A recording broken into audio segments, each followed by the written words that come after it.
Hello hi welcome back to my channel. So today recipe వచ్చేసి దోసకాయ మెత్తల కూర అండి. కూర అయితే చాలా అంటే చాలా టేస్టీగా ఉంటుంది.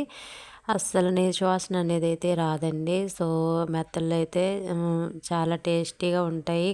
కర్రీని అయితే ఈ విధంగా అయితే ప్రిపేర్ చేసేసుకోండి. సో కర్రీని ఎలా ప్రిపేర్ చేసుకోవాలో ముందుగా అయితే మన వీడియోలోకి వెళ్ళిపోదాము. సో వీడియో అయితే చూసారు కదా.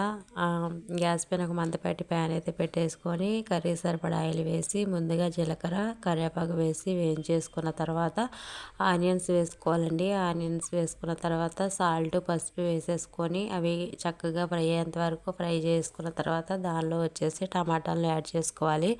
టమాటాలు కూడా చక్కగా మగ్గేంత వరకు అయితే మగ్గించేసుకున్న తర్వాత అయితే దీనిలో వచ్చేసి దోసకాయలు అయితే యాడ్ చేసుకోవాలండి. దోసకాయ వేసిన తర్వాత దానిలో వచ్చిన వాటర్తో అయితే మగ్గించేసుకోండి. చక్కగా గ్యాస్ని అయితే సిమ్లో పెట్టుకొని కర్రీని ప్రిపేర్ చేసుకోండి. టేస్ట్ అయితే చాలా బాగుంటుంది. సో ఈ విధంగా మగ్గిన తర్వాత అయితే దీనిలో వచ్చేసి 2 టేబుల్ స్పూన్ వరకు అయితే నేను కారం యాడ్ చేశానండి. ఆల్రెడీ పసుపు వేసాను కాబట్టి కారం అయితే వేసేసాను. సో కారం వేసిన తర్వాత అయితే దీనిలో వచ్చేసి 1/2 టేబుల్ స్పూన్ వరకు అయితే ధనియాల పౌడర్ని, 1/2 టేబుల్ స్పూన్ జీలకర్ర పౌడర్ని అయితే యాడ్ చేసుకున్నానండి.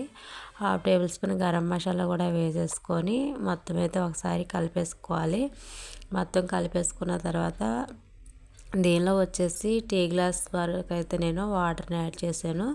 సో టీ గ్లాస్ వరకు అయితే వాటర్ని యాడ్ చేసేసిన తర్వాత కర్రీని మొత్తాన్ని ఒకసారి అయితే కలిపేసుకొని సో మనమైతే ముందుగా క్లీన్ చేసుకొని పక్కన పెట్టుకున్న మెత్తనలు అయితే దీనిలో వేసుకోవాలండి. సో నేనైతే ఇక్కడ మెత్తనలు ముందుగా తల తోక తీసేసి వేడి వాటర్లో అయితే వేసేసాను. వేడి వాటర్లో వేసిన తర్వాత వాటిని చక్కగా ఈ విధంగా నీట్గా క్లీన్ చేసుకొని కర్రీలు అయితే వేస్తున్నాను. చూడండి చాలా ఫ్రెష్గా ఉన్నాయి. టేస్ట్ అయితే చాలా బాగుంటుందండి. ఈ వాటర్తో అయితే ఇవి ఉడికిపోతాయి.